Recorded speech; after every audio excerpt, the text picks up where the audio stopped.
Hi, I'm David James. Welcome back to Bridging the Gap. We're here today with Adam Corry, which is the Executive Director of the Environmental Health and Services and also the Acting Landfill Superintendent. Yep. Adam. Nice to see you, sir. How are you? Great to have you. Tell us a little bit about yourself, please. All right. Wycomico County, born and raised. Okay. Went to Bennett High School, graduated from Salisbury University. I came out of college, did a couple different things really quick, but my main goal of going to school was to become a public servant. My mother and my uncle were kind of both my icons growing up as far as a career path. Okay. My uncle worked for Maryland Department of the Environment, retired from there, and my mother worked for Maryland Department of Health at Somerset County Health Department, and retired from there. And that's kind of what pushed me into the career path I got into. Nice. So you said you're here. I mean, you're from here in Wycomico, yep. So you've seen what's going on in Wycomico for all these years, as far as with the landfill. Okay. What is the current situation with the landfill? So the current situation with the landfill, for folks who may not, I know a lot of folks have been paying attention to landfill recently, and I'm happy about that for the following reason. Obviously, it's not always good to have your facility front and center for things that aren't always positive. But sure. What I do like about the fact that we're talking about the landfill is a lot like other things that I've dealt with in my career with the state of Maryland before coming to the county.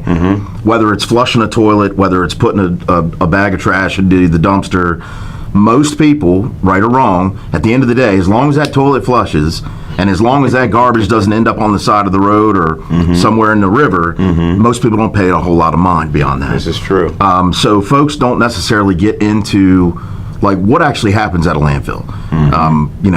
Since coming on board, and of course, our team shares this same sentiment, is that we don't refer to the landfill as a dump because our landfill is not a dump. Our landfill is a modern solid waste facility. It's a sanitary landfill. Obviously, it means it's lined. We have leachate controls, landfill gas controls, a plethora of environmental regulatory oversight, including groundwater monitoring, air quality monitoring, you name it. It is truly a science project every day of the week. Nice. Yeah, it's definitely a place where my dad likes to hang out. He does a lot of trips up there to the landfill. So right now, what's going on? What's the situation? One of the issues we've identified with our landfill is that, unfortunately, some of the information the county had, and when I say the county, I mean the powers that be, whether it was council, previous administrations, the current administration, the public, there's data that was on the books that gave a false sense of security of how much life was left in our landfill.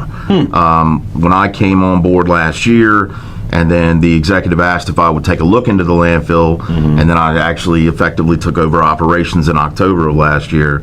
Really started looking at the writing on the wall, going, something it just doesn't seem right physically when you look at how much materials come into our landfill, how quickly it's gaining elevation out of cell 8, for example, which is the current cell that we're in, which is a relatively small cell, all things being included. And it's time to start gathering additional data. Well, when you go from what was a previously determined 20-year lifespan, and then that gets narrowed down to 7, and then down to 5, and then you do another aerial survey, which the landfill should have been doing on a yearly basis. There was like a 10-year period when there was not aerial surveys being performed.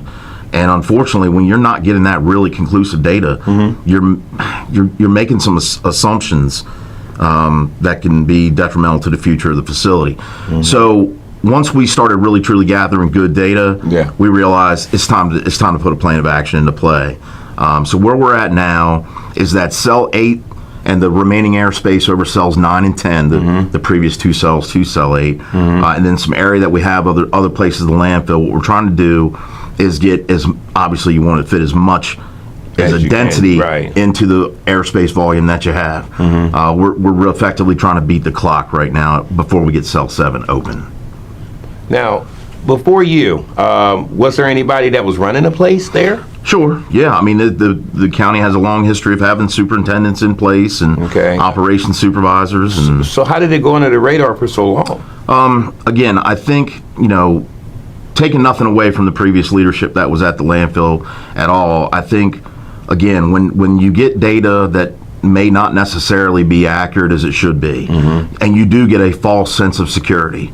And we'll talk about this a little bit tomorrow night. Well, I'm sorry, not tomorrow night. It's a day meeting tomorrow on the 15th. We'll be talking about this a little bit more as far as the previous consulting firm, engineering firm that the county had in its retainer Sure. versus the group that we're working with now on the amount of cubic yardage of space that was left available for utilization of filling. And then you take into consideration your actual grading permits, your final plans, how that's all going to work out math-wise. At the end of the day, it's just a space and time equation. When you have, again, this false sense of security that you got this extra time, the alarm bells don't start ringing until it's too late. And I feel like that's where we find ourselves today. Now, of course, you're talking a lot of languages above where I would understand. I mean, it seems like you got a lot of years' experience in this kind of work. So I was very, very blessed to be able to get a job with the state of Maryland that I went to school for. Right, I graduated college with a lot of folks that, God bless them, they're doing other things. Right, they might be attending bar somewhere, which is cool. I wouldn't mind getting that cash money sometimes, but I was able to get into the position that I wanted to get into. Like I said before, I followed into my mother's and my uncle's footsteps of going into state service. I worked for the Maryland Department of Health first, and then I went to Maryland Department of the Environment. I am a licensed environmental health specialist, and I have a lot of great colleagues that I keep in contact with on a regular basis that are also LEHSs, and the majority of your field staff there at the health department, for example, they're all licensed environmental health specialists. It's a professional license the state requires for people that are in those jobs. The background and knowledge base that's necessary to even become licensed is immense. I mean, that licensure examination that I took long ago, but it covers epidemiology, it covers zoonotic diseases, institutional health, foodborne safety, landfills, on-site sewage disposal, municipal wastewater treatment plants, solid waste, the list goes on and on and on. Sure. But I've been very fortunate to kind of have a little bit of everything as I've gone through my career. And worked with a lot of really good people at Maryland Department of the Environment that really took me under their wing in some of the other genres that I didn't necessarily deal with every day. And, I feel, personally, I'll just tell you, I truly believe that career path that I chose prepared me for coming here to the county and being able to use my services and my talents here for the betterment of the county. So the place that you were raised. Yeah, man, absolutely. Okay, yep. So you would say that you're very much qualified to know what's going on at the landfill. Certainly, I mean, as far as on paper, for sure, and I think I've proven myself to be qualified for this position without a doubt. Now, of course, I wasn't hired to come in here and be the landfill superintendent. I was hired to help stand up the sanitary district and the desire that we want to go forward with provision of water and sewer out in certain parts of the county. Yeah. Oh, yeah. I know about that. Since then, I've again taken over the landfill operation on a day-to-day, although we are currently searching for a superintendent. That job is posted. We are looking for that, but I'm working on that. I'm working on the dredging projects in the county, working with our other partners in public works and at the airport with underground storage tank and above ground storage tank fuel systems, and it's pretty innovative time for the Department of Public Works right now. We're standing up a lot of pretty big things. Wow. Yeah. So we definitely won't want to say that you got light work as far as your job description. No. Now, as far as the situation that's going on with the landfill, thank you for what you said about that. But what is the right course of action to remedy the problem? I think right now, again, getting the communication out there to the council, getting it out there to the hauling community, getting it out there to the public. Because again, the general public a lot of times doesn't really understand what's going on the day-to-day. I think where we stand right now in this collaborative effort with the introduction of legislation by the council, and we always appreciate that input that we get from both sides of the elected official spectrum, whether it's the council or the administration, to try to build something that's going to work for the public good and keep us moving into the future. Sure. Right now, one of the main things that we've been looking at is getting rid of waste that's coming in from outside of our county. Yeah, it's kind of difficult, isn't it? It is, and it's hard to put a number on how much material is coming in. Sure. We don't do spot checks of every single load of material that comes in. The Code of Federal Regulations actually requires us through the EPA to perform vehicle inspection reports on haulers to prevent the inadvertent acceptance of hazardous material. Right? So we're not a hazardous material landfill. We're a municipal solid waste landfill. So you don't want to take in anything you're not supposed to. While we're doing these, though, you see the telltale signs, and it's it's like the wreck of the Edmund Fitzgerald, the song by Gordon Lightfoot, where he says, "Superior, they say, never gives up her dead." Right. Well, right. The landfill doesn't either until you see that Amazon box, and that Amazon box has got addresses on it from you would not believe, just everywhere. It's amazing. Wow. Because once it hits the ground, it becomes property. It's ours, and we got to deal with it. So we want to make sure that the landfill is utilized as a resource for the citizens of Wycomico County. Absolutely. And I think everybody that's been involved in this conversation right now, no matter what side of the spectrum you fall on, as far as the leadership of the county, I think everybody's in agreement that we shouldn't be taking waste from outside of our county. Well, we shouldn't be. No, I don't think so. We got enough trash that we got to deal with. I agree. But one thing I definitely want to say is, upon talking to you on the phone and even right before we went on the air, is that you made a good point about the landfill. I mean, there's no spot just for Republicans or Democrats trash. Everybody's trash comes. So this is not a political matter. It shouldn't be. I understand that politics gets into it. I get it. That's not why I'm here. Sure, I'm exactly. I'm here to try to do everything I can every day to make the things work for the county that I know we need to have work. That thing's been there a long time, and it has to adapt to the time.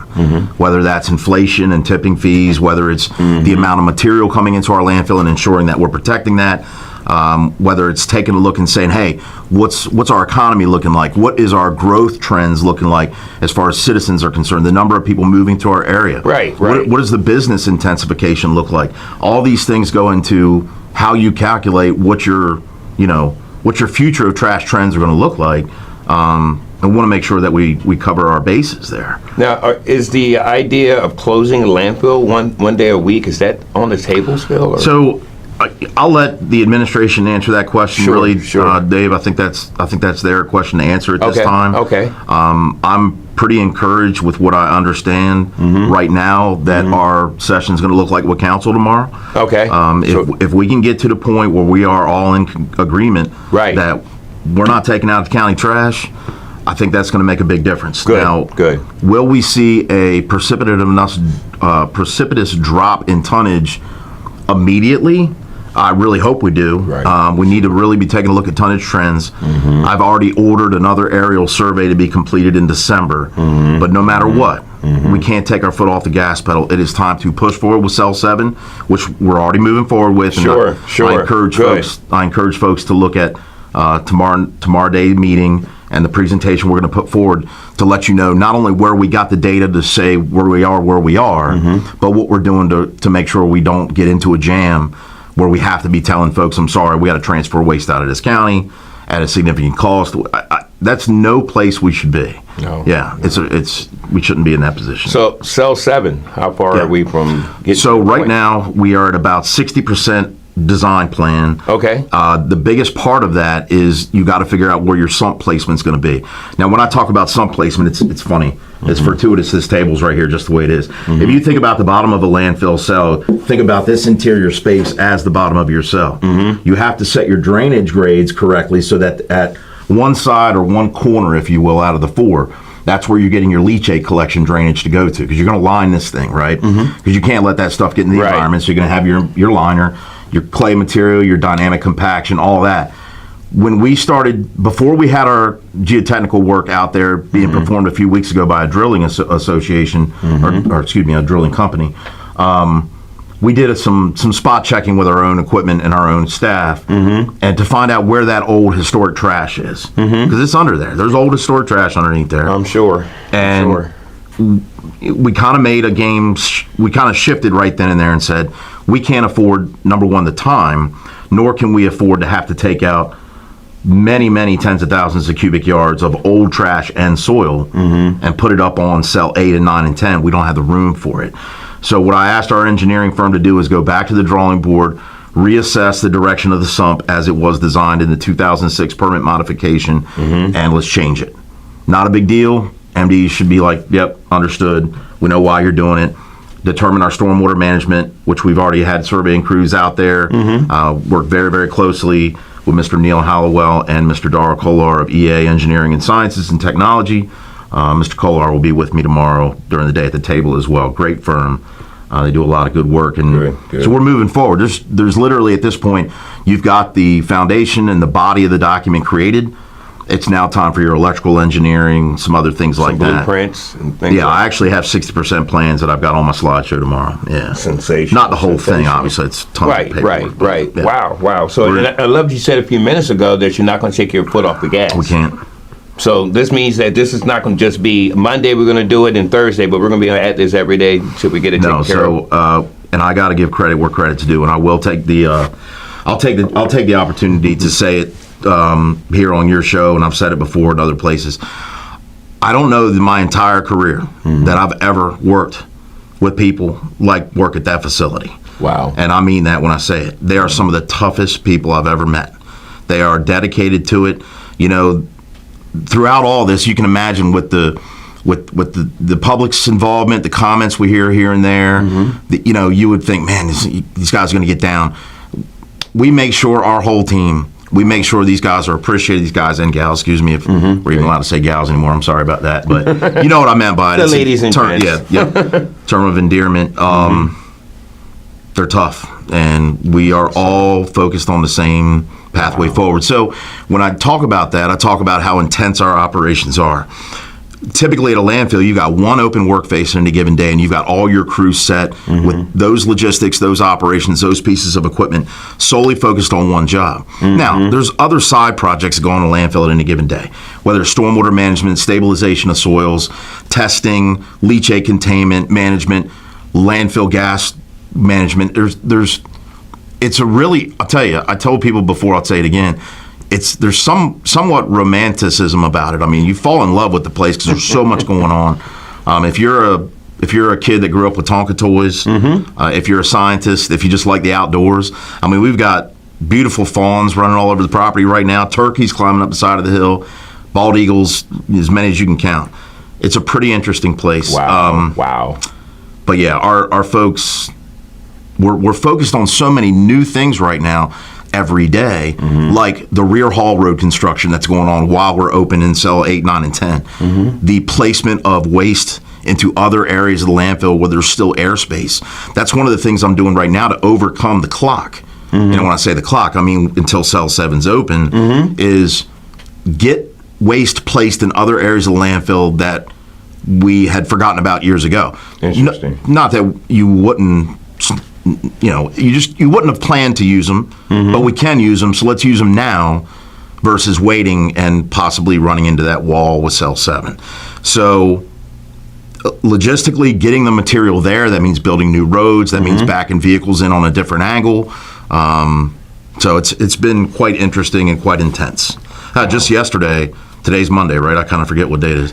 Yeah, just yesterday, me and about six of the crew got together on Sunday. On Sunday? After we work a lot on Sundays. We actually typically have our roll-off drivers. The landfill's closed, but our roll-off drivers still pick up trash at our convenience centers and recycling material at our convenience centers. So on Sundays, our roll-off drivers will finish up with their routes right around lunchtime. So yesterday, about 11:30, we shut our road down for our own drivers, and then we put in a in-house product altogether, in-house design, in-house machine, and in-house labor and equipment and materials to put in a surface water diversion stormwater management feature about halfway up our haul road between 8 and cell 5 in preparation for cell 7, because as we build cell 7, we can't afford to have surface water careening down into cell 7. So little things like that people don't see, those things are going on every day. Yeah. It seems like to me that the executive picked the right person for the job here. Now, you made a comment about the Tonka toys. Yeah. It sounded like to me you might have been one of those kids here in Y Comico. So this isn't a job for you; it's a passion. I love it. Really, truly.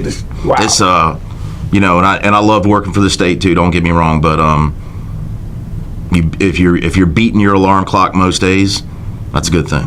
I'm impressed. I'm impressed with that. Thank you. Yep. Now, how's the council trying to remedy this situation? What's their angle? Sure. I think, again, we've had some great conversations with the council. Okay. I think tomorrow's collaboration, especially as it pertains to the legislation they introduced, I think, again, I'm pleased and I'm very optimistic that we're all going to come to the same, come to an accord that let's stop this out-of-county waste flow. Let's protect this resources that we have for the future of our citizens and here in this county. And then, I think that collaboration is what I'm most impressed about right now. Okay, so their way of handling it is kind of to sit down and let's get it together. Sound like everybody's on one. I think tomorrow's work session, and we've been having work sessions with the public, not work sessions like council has. We've had workshops with the public. Okay. We've had workshops with haulers, a regular 6-month hauler meeting. I want to continue to do that as we move forward. But yeah, tomorrow's work session is something that I think is going to be great because it's going to give more focus on the numbers, more focus on what actually happens at the landfill. Where do you actually stand on cell 7? These kinds of things that, again, I think sometimes folks just don't realize actually goes into it. And thank you. Now, without naming any names, you've had some critics, but you're one of those people. I like the fact that you'll challenge them to come and check it out themselves. And you've actually brought critics out there, and they spent time out there with you. Did they change their mind any? I certainly hope so. I'm not here to make excuses for anything, and I'm not here to put blame anywhere. We have an issue, and we got to address it. But I want to see the day when we move past having cell 7 open. We are pushing the gas. Again, there's the other thing. You can't wait there either. And I've said this to council. I was thinking that. Gas pedal to the floor on 7. Sure. While 7's being started, you need to talk about your horizontal expansion. I will have that in my presentation tomorrow as well. Wow. And you have to have that forward as well because you don't want to end up in this situation again. That's what I was thinking. Proactive. So it is. and to anybody, whether it's someone with curiosity or criticism, I say to both of those parties, or if they've got a little mixture of both, of anybody in the public that wants to come see what we do, I'd love to give tours of the landfill. Because number one, we like to show off our hard work. The employees know that they get this, something that the public truly doesn't really think of as a work product per se. There's a lot of trash talk around there. Yeah, right. So, but come see it. Come see it. Absolutely. Because a lot of times most of the time, I'd say the number one reaction I get from folks when we tour the landfill is, I had no idea. Again, it's just that here's a bag of trash, it goes in a hole, and that's it. There's a lot more to it than that. Yeah. Wow. Yeah, I've actually been at even some of the city council meetings, and this is actually affecting even the city. Sure. Because everybody's going to have to feel the effect of this if we don't have any place to put our trash. If you don't have anywhere to put it, it really makes it tough. Now, let me ask you this. Could your team look into other options for our landfills, waste energy or methods to maintain solvency or composting? Yeah, certainly. So let me break that question into a couple parts. So solvency, I really think, and I've been talking to our finance department about this. We got some great folks down there too, and I'm a scientist, not a finance person, but need to look at possibly even, I don't know what you would call it, not necessarily an audit, but how do you find better ways to not only save money, but make sure your revenue is where it needs to be for your enterprise over a long period of time. One of the things that plagues us is equipment failure.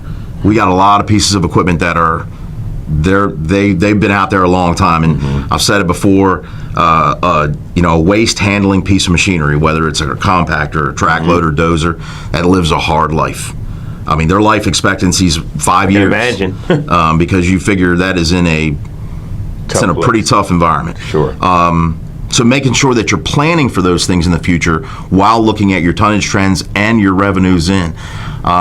Having a conversation about where tipping fees need to be as we progress through the next 5 to 10 years and more is something we need to start looking at more seriously and have more robust conversations with council, the haulers, and make sure the public's aware of it, moving forward on a regular basis. I know, some of the council members have asked for more of a phased approach to tipping fee increases as we move into the next couple of years. I think that's something that's very important. I'm working with finance on that now of how that would be structured. And again, but it's really taking a deep dive into the needs, the expenses, and everything's gone up. Not only that, when you start building cells, it's a huge expenditure. I mean, absolutely. Those are $10 and $20 million projects, right? Which I agree with. Our finance director. We shouldn't be bonding all that. And if we're only going to use it for 5 years, but we're going to pay interest on it for a good 15 plus, we need our own. Yeah, we got to do something better than that. Wow. Yeah, I think. Wow. So do you see the problem that we're dealing with right now coming to a head, or we're going to be able to get it taken care of in time? I really, really hope, and I hope and pray that we have Cell 7 open and ready for fluff layer while we still have space left.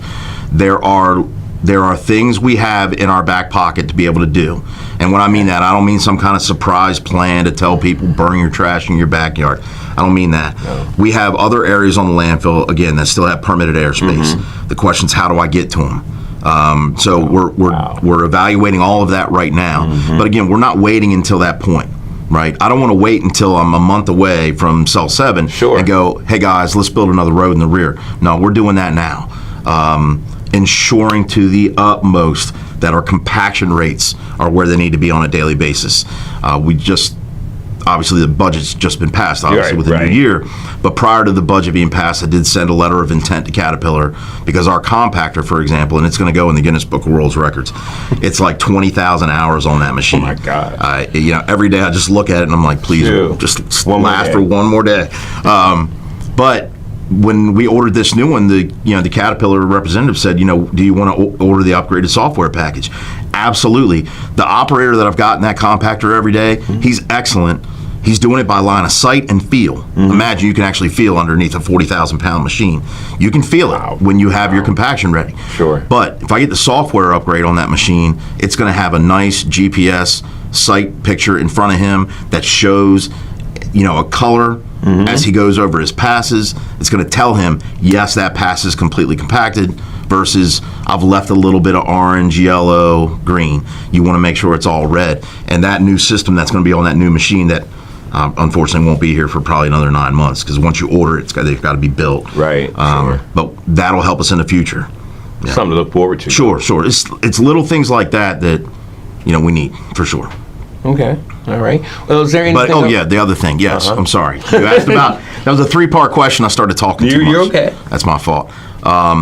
Waste to energy stuff. Really cool things. We've actually put this out there to the public already, but we've literally just wrapped a 6-month due diligence contract with Waga Energy. Waga is a company that originated in Europe. They have facilities all across the world and in the United States. I think the closest one to us, there's Steuben, New York, but I think they're also in talks with Cecil County's landfill. Okay. Right now we have a company that is our gas to energy production. Our landfill gas is collected through almost 87 wells that strike down through the landfill and pull our methane and other landfill gases, like hydrogen sulfide. That's why you get that smell when you go by. It's actually not the methane you're smelling, even though the methane's in that concentration. Okay. But with that being said, we do try to control our atmospheric emissions. There's heavier regulations that are going into place from the state now that we're taking a heavier look at, and sometimes that's just tweaking vacuum pressures. Believe it or not, sometimes a bald eagle will literally land on top of the gas well and and will pop off the cap, and now you start drawing oxygen in or releasing your landfill gases out. So not to get too long-winded with that, but we have a company that's been there for quite a long time that burns pure methane, its highest concentration of methane. They burn that for production of electricity in turbines. We've, again, been talking with Waga now for a little bit over 6 months, and we're getting ready to really push that forward. We talked to council about this as well, where they will cryogenically distill methane. And they will actually, instead of burning it to produce electricity, they're going to produce a gas product that will be sold as a renewable natural gas right to the pipeline. Nice. So we're in talks with the energy companies around here and Waga on how to do that. Now, it could be, if it all goes well, it could be a really good boost to the finances of the enterprise of the landfill. Also, they don't only want just our good, high-quality methane. They want all of our gas. So we're going to be pulling a greater vacuum on our well field.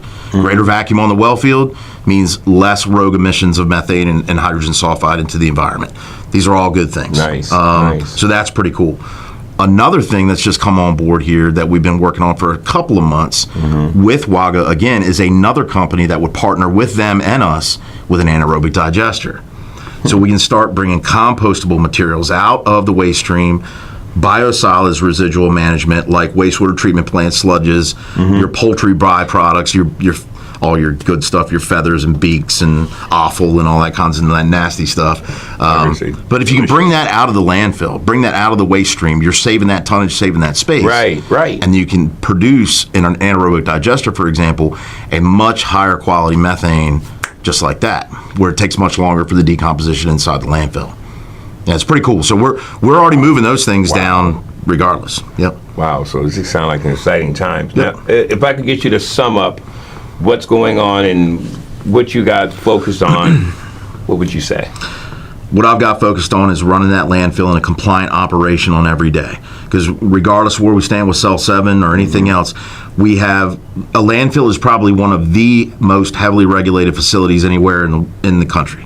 Besides, nuclear facilities and stuff like that. But you got to figure a landfill's got air, it's got oil, it's got groundwater. All these things are regulated. Surface water and sediment erosion control. There's 8 different divisions of MDE, if give or take, that oversee our landfill in some way, shape, or form. Operating that compliantly is a huge task. So that's always goal number one, and of course, workplace safety as well. Beyond that is just, again, keeping our foot on the gas pedal to get Cell 7 open so that we're not standing here, with our hat in our hands and, having to tell people, I'm sorry, we got to do something different with our trash. Again, we have contingencies that we're going to have, laid out there in case, but I'm hoping and praying we don't have to do that. We do have a timeline we're going to be presenting as well that we've developed with our engineering firm as far as where we stand with the design, the permitting process for MDE, which they have already given us, pretty much their assurances. They're going to give us an expedited review. And it's not like this is a brand new cell somewhere else on another side of a property. This cell was obviously on the footprint of our current plan going way, way back. So the state knows it's coming. And then we talk about our, requests for proposals for construction and then get the thing built. A guesstimation, because I've heard people say, "Oh, this could be up to 14 months." Guesstimation. So if you have primo everything, sure, you could have as short as an 85-day window in construction.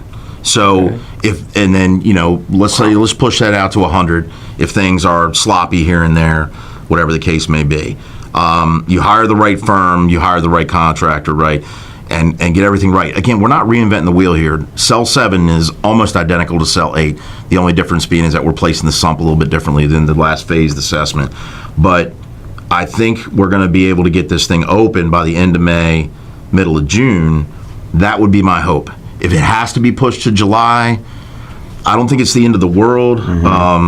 But we have to get a lot more inventive about where we're putting waste in the meantime. And something to keep in mind is wherever we fill areas above and beyond our permitted grades or our grading plan, once we close Cell 7, for example, or even while Cell 7 is still active and we go for horizontal expansion across the road, you got to remove that material and put it somewhere else, because you don't want that post-closure, you don't want to leave it there because it wasn't part of the original intent. And I know that's going to be, time right now is probably of the essence, especially with the fact of the new administration, as far on the federal level, has opened up. So now people can actually start building again. Yeah. And so you're going to have building materials everywhere. And how are we going to try to regulate those contractors? Like maybe they may actually be based in Wicomico, but are doing Ocean City jobs. I see a lot of Ocean City trash. Well, all right, so that's kind of a good question, and I'll try to touch on it just a little bit without going too far down a rabbit hole. Right, no, don't. Your roll-off containers, right? When you talk about that kind of trash hauler, and some of these companies have both. They have your roadside pickup with your front loader or side loader style, compactor style trash truck everybody's seen going around everywhere since you were a kid. Then you've got what's called open tops, your roll-offs. The roll-offs are the ones that they drop an empty container at a job site for a week and they come pick it up next week or something like that. Or you've got your smaller dumpsters that are sitting outside of a grocery store, for example, or a Burger King or whatever. Sure. Those particular haulers, it makes sense for them to keep and take the trash from their jurisdiction to our landfill. Once you start getting too far out there, it doesn't make a whole lot of sense, and here's why. That truck's empty. It doesn't have a bin on it at all. It's not like he can pull a whole bin, come to the landfill, dump it. He's got to take that back, empty. When you have a municipal hauler who is going way out of his way or her way, to go into places like Princess Anne, West Ocean City, Sussex County, Delaware, even as far as I had an Amazon box just the other day from Gypsy Hill in Cambridge. You're making this big loop, and then you're ending your day in Wycomico County or holding that trash overnight and dumping it the next morning to save on the tipping fee. Again, an open roll-off container is a little different as far as regulating it from the standpoint of whatever legislation comes out of council tomorrow. Interesting. But if we all come to an accord that out-of-county trash, we're not accepting it anymore. Hey, haulers, sorry. Period. We're not doing it, and here's what's the consequences if you do, and you do a spot check inspection on the material. Again, that stuff doesn't lie. I mean, when you pull it up, you see. And we have, since we've been doing enhanced monitoring of what material has been coming in not from the standpoint of hazardous materials with Code of Federal Regulations, but just to see, hey, what really do we have coming in from out of the county? I mean, listen, the drivers are honest. They'll be like, I was in Ocean City all day today, man. You know, or they'll say, yep, this is all Princess Anne trash. Now, does it make sense for a Princess Anne hauler that's picking up his last part of his load in Wycomico to go to Wycomico instead of going to Westover? Yeah, of course it does. Why would he go from Princess Anne to Westover? You know what I mean? I'm not saying I figure out their business model or routes, but if you make a circular route back to a central location, which is the Newland Park landfill,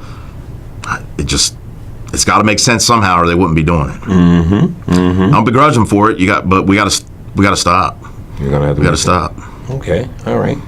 Well, I think that's all I have for you. I appreciate you coming in. Yeah, anytime. And keep doing the great job you're doing over there. I think that the county is very blessed to have you over there, not only working as acting landfill superintendent, but also especially working in environmental services. Yeah, I appreciate it, sir. Thank you very much. This has been Bridging the Gap.